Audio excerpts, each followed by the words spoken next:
So కొందరికి అప్పుడప్పుడు బాగా కోపం వస్తూ ఉంటుంది. కోపంలో గట్టిగా అరిచేస్తూ ఉంటారు. ఆ టైంలో ఏం జరుగుతుందంటే బీపీ పెరగడం గానీ, బీపీ తగ్గడం గానీ, లేదా పూర్తిగా బీపీ డౌన్ అయిపోయి కళ్ళు తిరిగి కింద పడిపోవడం గానీ జరుగుతూ ఉంటుంది.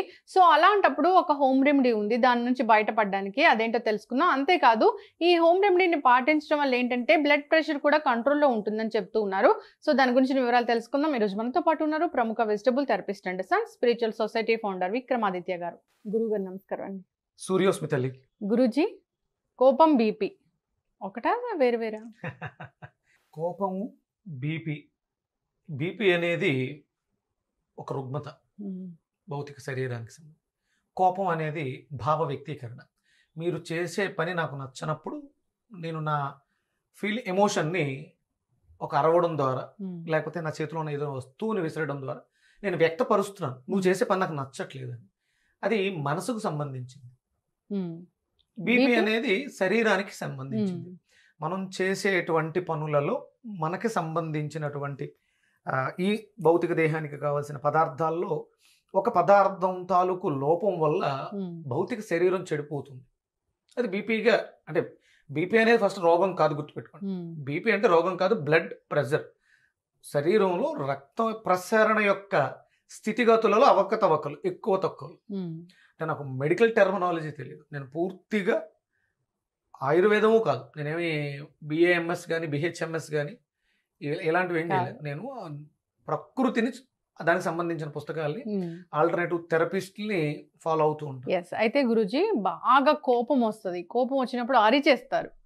అరిచేసినప్పుడు బాగా బీపీ పెరిగిందని అంటారు, లేదంటే కొందరిలో బీపీ డౌన్ అయిపోయి కింద పడిపోతారు. అది బీపీ డౌన్ అయిపోవడమా లేకపోతే ఇంకేం జరగడమా పక్కన పెడితే కింద పడిపోతారు. ఈ కోపం అనేది తగ్గాలి, లేదా ఈ బ్లడ్ ప్రెషర్ అనేది కంట్రోల్లో ఉండాలి అంటే ఏం చేయాలి గురూజీ? ఇప్పుడు మీకు కోపం తగ్గాల, బీపీ తగ్గాల? కోపం తగ్గాలి, బీపీ తగ్గాలి. బీపీ అనేది రోగం కాదు అన్నప్పుడు దాని గురించి పెద్ద ఆలోచించవద్దు. ఓకే, ఇక కోపం మీకు ఆయుర్వేదంలో కాదు, జనాల్లోనే ఒక నానుడు ఉంది, తన కోపమే తన శత్రువు. మీ కోపం మీకు ఎలా శత్రువు అవుతుంది?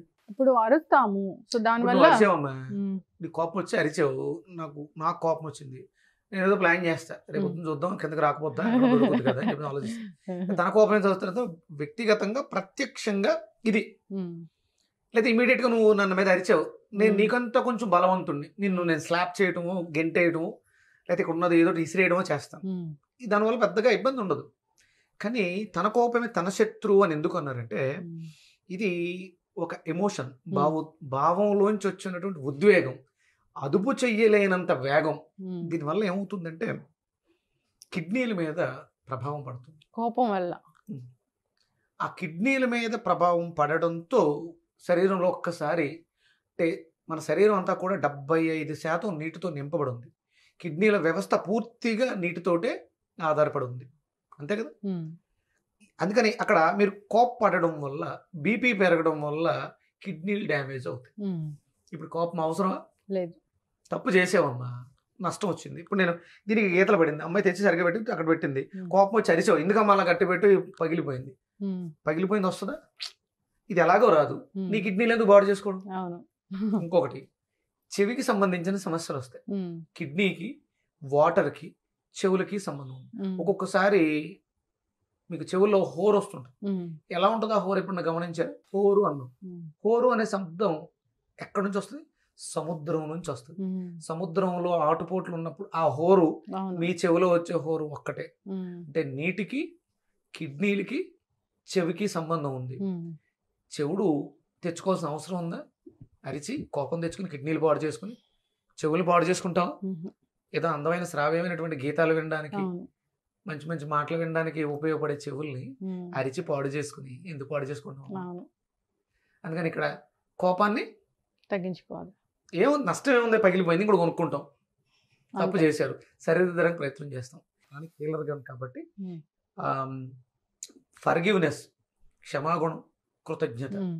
ఏదో అంటే ఇప్పుడు తప్పు చేసిన వ్యక్తి సహజ స్థితి అది కాదు కదా, ఇంతకు ముందు వేరేలా ఉంది కదా. అందుకే కదా నీతో ట్రావెల్ చేస్తూ ఈ రోజు ఏదో పొరపాటు చేశారు, అందుకని క్షమించేయి. ఇంతకు ముందు చేసినది మాకేదో చాలా మంచి చేశాడు, కృతజ్ఞత చూపించు. కృతజ్ఞత క్షమాగుణం ఉంటే నీకు జీవితంలో బీపీలు షుగర్లు ఈ రోగాలు రావు. బాగా కోపడుతూ ఉన్నారు, సో అనారోగ్యాలు వస్తాయి. మరి కోపం తగ్గించుకోవాలి. ఇక్కడ మనం కోపాన్ని లేకపోతే బీపీను తగ్గించుకోవడం కాదు, మానసిక స్థితి ఉన్న స్థితి నుంచి ఉన్నత స్థితికి తీసుకురావాలి. అందుకని ఆ ఎమోషన్స్ ని కంట్రోల్ చేయడానికి మనకి వంటిల్లే వైద్యశాల. మనసేనమ్మ ప్రధానం ఇక్కడ. మనసు ఎంత ప్రశాంతంగా ఉంటే జీవితంలో ఆ మనిషి అంత గొప్పగా ఉన్నత స్థితిలో ఉంటాడు. కోపంగా ఉన్న వ్యక్తిని ఆ కాసేపు పొగిడేవాడు, వీడితో ఎందుకు వచ్చిన తలకాయ నొప్పి అని పొగుడుతారు, కానీ వెనక్కి వెళ్ళి తిట్టుకుంటారు. అవును, అది మనకు అవసరం లేదు. అందుకని అంటే ఎప్పుడైతే ఆ మనిషి శాంతంగా ఉంటాడో అందరి మనసులోనూ చిరస్థాయిగా నిలిచిపోతాడు. అందుకని మనం కోపం అనేది మనసుకు సంబంధించింది కాబట్టి మనసుని బాగు చేసుకోవడానికి వంటిల్లు ఎలా వైద్యశాల అవుతుందంటే, మనకి మన వంటింట్లో ఉన్నటువంటి మూలికలలో సువాసనలో అత్యంత శక్తివంతమైనది ఇలాచి. మనం భోజనం చేసిన తర్వాత నోరు స్మెల్ వస్తుంటే దీన్ని వాడతాం. అలాగే కిళ్ళీలలో కూడా దీన్ని వాడతాం. అంటే ఇది అరుగుదల వ్యవస్థని మెరుగుపరుస్తుంది. ఇది అరుగుదల వ్యవస్థని మెరుగుపరచడం ద్వారా మనకి ఏం మంచి జరుగుతుంది? డైజెషన్ ఇంప్రూవ్ అవుతుంది, గట్ హెల్త్ బాగుంటుంది. అప్పుడు లోపల క్రియలు ఏవైతే అవి సాఫీగా ఉన్నప్పుడు నీకు కోపం రాదు. నీ కోపం రావడానికి కారణం నీ శరీరంలో జీర్ణ వ్యవస్థలో జరుగుతున్నటువంటి లోపాల వల్ల మల విసర్జన. గట్టిగా ఎవరు వస్తారంటే మూలశంక ఉన్నది ఆడు అందుకని వస్తాడు కదా. అంటే గట్ వ్యవస్థ బాగాలేదు కాబట్టి వాడికి మల విసర్జన లేదు కాబట్టి మూలశంక వచ్చింది, అందుకని ఆడు గట్టిగా అరుస్తున్నాడు. ఇక్కడ ఈ వ్యవస్థను మెరుగుపరిస్తే ఆడికి మోషన్ సాఫీగా అయింది, ఆడు ఆఫీస్కి వచ్చి హ్యాపీగా అందరితో ఉంటాడు. గురూజీ, కావలసిన పదార్థాలు ఒకసారి కోపం తగ్గించుకోవడానికి. ఇలాచి అమ్మ, మిరియాల పొడి, తేనె. ఇది అంటే ఇమీడియట్ గా ఏదో కోపం వచ్చి అరిచేసి బీపీ పూర్తిగా డౌన్ అయిపోయి పడిపోవడం, లేకపోతే బాగా ఎక్కువైపోయి తలలో చిట్లిపోయి బ్లీడ్ అవటం, దీనికి కాకుండా రెగ్యులర్ గా రోజువారీ వ్యవస్థలో ఆహ్లాదకరమైనటువంటి వాతావరణాన్ని తీసుకురావడం కోసం పనిచేస్తుంది. మీకు ఇమీడియట్ గా అంటే ఇంకొకటి ఉంది, అది అత్యవసర పరిస్థితుల్లో మనం ఇమీడియట్ గా అక్కడ ఉన్న సందర్భాలు అవకాశాలు మనకి ఎలా ఉంటాయో తెలియదు. ఒకవేళ అలాంటి సందర్భాలు, ఎలాంటి సందర్భం అయినా అంటే బాగా గొడవ ఏదైనా కానివ్వండి, ఒక యాక్సిడెంట్ కూడా అనుకోవచ్చు. యాక్సిడెంట్ అయినప్పుడు కూడా ఆటోమేటిక్ గా ఫస్ట్ జరిగేది అదే, బీపీ డౌన్ అయిపోవటం, స్పృహ కోల్పోవడం జరుగుతుంది. ఇమీడియట్ గా మనం రియాక్ట్ అయి చేయాల్సిన వాటిలో నిమ్మకాయలు ప్రధానంగా వాడతాం. ఆ ముందు ఈ ఇలాచిది చేసేసి నిమ్మకాయలు తెచ్చేద్దాం. లైట్ గా వాటర్ హీట్ చేయండి. అయితే బాగా కోపం వస్తుంది, రోజు అరిచేస్తున్నారు ముందు అన్నప్పుడు ఫస్ట్ మానసిక స్థితిని మెరుగుపరచుకోవడానికి అరోమా థెరపీ లాగా ఇలాచీతో ఇలాచి టీ.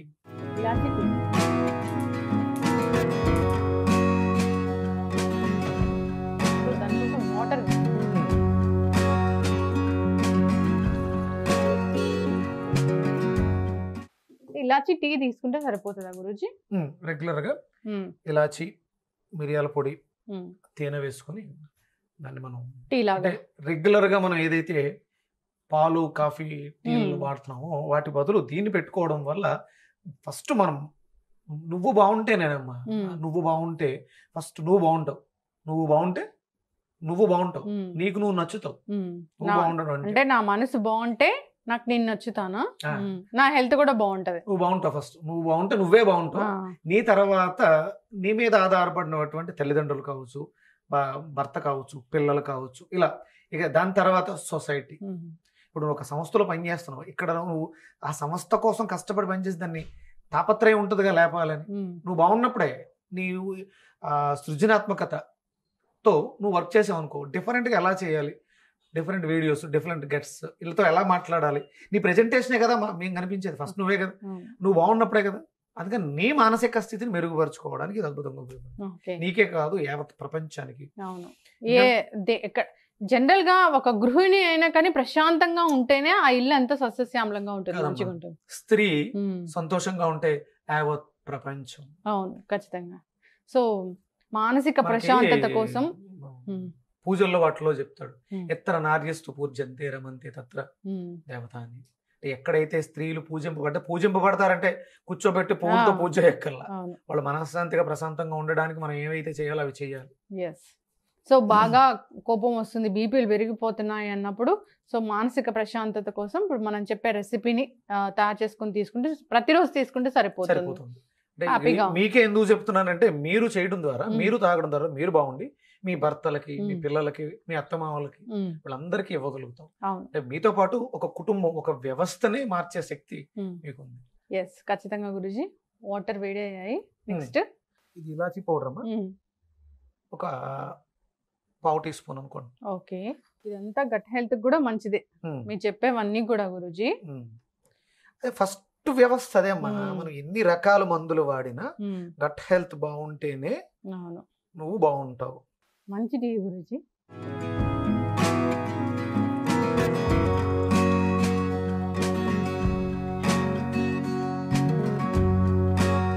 రుచికి రుచి, ఆరోగ్యానికి ఆరోగ్యం. ఇంకొకటి ఐశ్వర్యం కూడా. ఎలాగంటారు? అవును, హెల్దీగా ఉంటే మనం మంచిగా మన వర్క్ లో. సుగంధ ద్రవ్యాలు అంటే లక్ష్మీదేవి సువాసనలకి నిలయం అమ్మా. ఎక్కడైతే సువాసనలు ఉంటాయో, ఎక్కడైతే ప్రశాంతత ఉంటుందో అక్కడ లక్ష్మీదేవి కొలువై ఉంటుంది. కాసేపు అంటే మనం వేడివేడిగా వేసాం కాబట్టి కాసేపు అలా వదిలేస్తే అందులో ఉండే ఆ ఫ్లేవర్ అంతా కూడా మనకి వాటర్ లోకి వస్తుంది. చప్పరిస్తూ తీసుకునేటువంటి ఇలాచీ.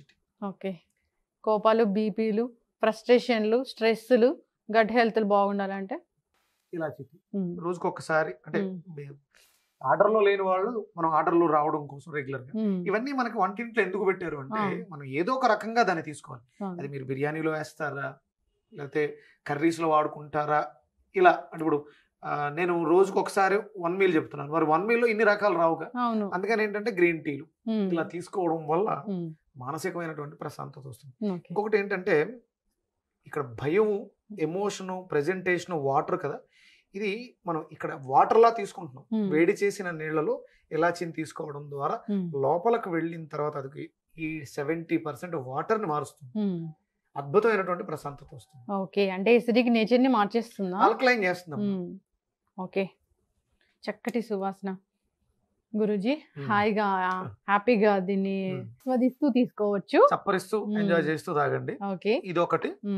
ఇక ఇంకొకటి మనం ఇంతకు ముందు కూడా చెప్పాం, చేయలేదు కానీ చెప్పాం, ఇప్పుడు చేద్దాం. నిమ్మకాయలు కట్ చేసిండమ్మా చిన్న చిన్న ముక్కల కింద, చిన్న చిన్న ముక్కల కింద విత్ సీడ్స్ మొత్తం A to Z. ఎవరైనా హై బీపీ వచ్చి పడిపోయారు, లో బీపీ వచ్చి పడిపోయారు, మనం దగ్గరలో నిమ్మకాయ ఒకటి ఉంటే ఒకటి, రెండు ఇమీడియట్ గా మిమ్మల్ని ఐసీయూకి వెళ్ళక్క లేకుండా ఆపుతుంది అనమాట. అంటే మన బాడీలోనే ఉన్నటువంటి శక్తిని వినియోగించుకుంటుంది బాడీ ఇది వాడటం వల్ల. నిమ్మకాయ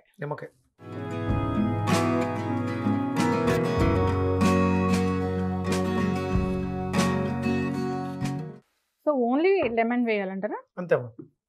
వాటర్ కొంచెం,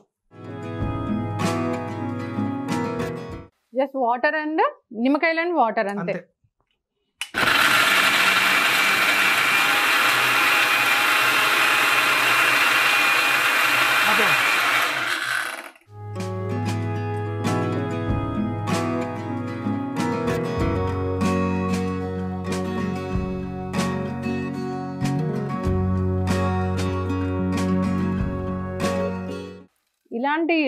ఇలాంటి లెమన్ జ్యూస్ మీ దగ్గర నేర్చుకున్నాను గురూజీ.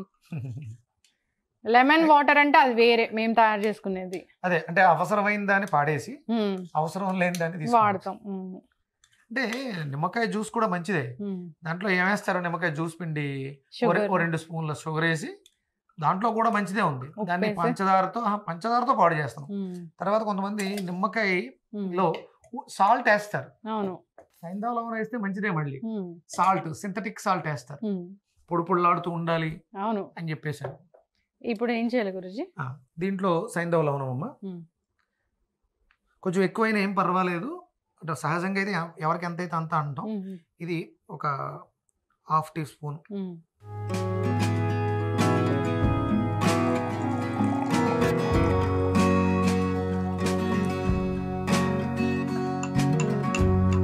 అంతే. సైంధవ లవణం. ఉప్పు అనేది ఇక్కడ రుచి ఇక్కడ మనం ఇది లోపలికి వెళ్ళి మెడిసిన్లో ఏం పనిచేయదు, నాలుక మీదే ఆ మనిషికి కావాల్సినటువంటి శక్తిని కిడ్నీలు ఇమీడియట్ గా యాక్టివ్ చేస్తుంది. ఎందుకంటే ఒక సంఘటన జరిగింది, ఆ సంఘటన ఫస్ట్ అయితే భయం వస్తుంది. అరిచేసిన తర్వాత ఏదో జరుగుతున్నప్పుడు ఫస్ట్ మనిషి చేసేది ఏంటంటే భయం, చనిపోతానేమో అన్న భయంలో కోమాలోకి వెళ్ళిపోతారు, అన్కాన్షియస్లోకి వెళ్ళిపోతారు. ఇమీడియట్ గా యాక్టివ్ చేసి కోమాలోకి వెళ్లకుండా ఆపుతుంది. మనకి బ్లీడ్ అవుతూ ఉంటుంది బ్రెయిన్లో, తలలో నరాలు చిట్లిపోతాయి అంటారు కదా, ఆ స్థితి నుంచి ఫస్ట్ కామ్ డౌన్ చేసేస్తుంది. అది అద్భుతమైనటువంటి ఔషధం. తన శరీరంలో తనని కాపాడుకోవడానికి జరిగే ప్రమాదం నుంచి ఆపడానికి మనకి బొడ్డులో ఉన్నటువంటి స్టెమ్ యాక్టివ్ అవుతుంది, ఇమీడియట్ గా తనకి ప్రొటెక్షన్ ఇచ్చేస్తుంది. అవును, మీరు ఎప్పుడు చెప్తూ ఉంటారు అంటే పడుకోన్నప్పుడు ఇవ్వకూడదు, అది లంగ్స్ లోకి వెళ్తుంది కొంచెం ఇలాగా. అదే అంటే ఇప్పుడు అతను ఏ స్థితిలో ఉన్నాడో తెలియదు, తను ఒళ్ళోకి తీసుకుని ఇప్పుడు దిగాలి కదా. అందుకని ఏంటంటే అది గొంతులో ఉండి ఇబ్బంది పడకుండా నాలుక మీద వైద్యం జరుగుతుంది, తనకి కొంచెం కంఫర్టబుల్ గా తీసుకుని ఇప్పుడు ఏ స్థితిలో ఉన్నా ఎలా ఉన్నా మీరు ఇది పట్టించేస్తే మీకు 1 hour లో అతను సేఫ్కి వచ్చేస్తాడు. తర్వాత అక్కడ హాస్పిటల్కి వెళ్ళడం, ట్రీట్మెంట్ చేయించుకోవడం అత్యవసర స్థితిలో అవన్నీ కామన్. అంటే మళ్ళీ ఇది ఆగేం కదా అని మీరు హాస్పిటల్కి వెళ్ళడం నెగ్లెక్ట్ చేయొద్దు, వెళ్ళాలి. మీకు ఏం డ్యామేజ్ అయిందో వాళ్ళు చెప్తారు. ప్రమాద స్థితి నుంచి మిమ్మల్ని ఒక అంబులెన్స్ లా కాపాడుతుంది. లేదా నిమ్మకాయ అయింది సో నాలుగు మీద ఇమీడియట్ గా మీరు దాన్ని పగలగొట్టి నిమ్మకాయ రసాన్ని పిండేసి అది అతని నోట్లో పెట్టేయాలి. ఆ ముక్కని నోట్లో పెట్టేస్తే ఆ తొక్కలో ఉన్నటువంటి ఎనర్జీ ఆ నిమ్మకాయ పీల్లో ఏదైతే ఉందో ఆ ఎనర్జీ మనకు ఉపయోగపడుతుంది.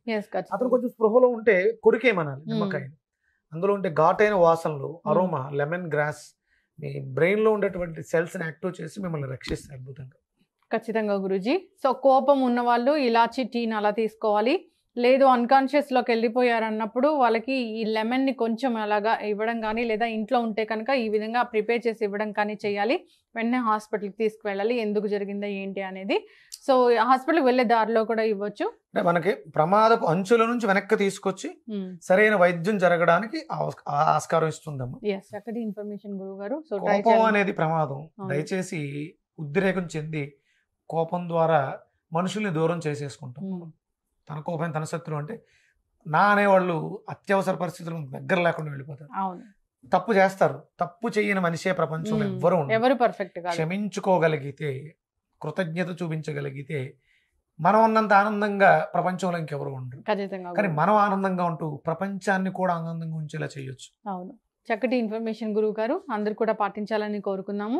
సో కోపం వల్ల ఎన్ని అవయవాలు పాడవుతాయంటే కిడ్నీ పాడవుతుంది, ఇయర్ పాడవుతుంది, సో రకరకాల హెల్త్ ఇష్యూస్ వస్తాయి, యూరిన్ బర్నింగ్ సెన్సేషన్ వస్తుంది, ఇలా చాలా చెప్పారు. సో కోపం తెచ్చుకోకుండా ఉండాలని కోరుకుందాం. చక్కటి ఇన్ఫర్మేషన్ గురువు గారు.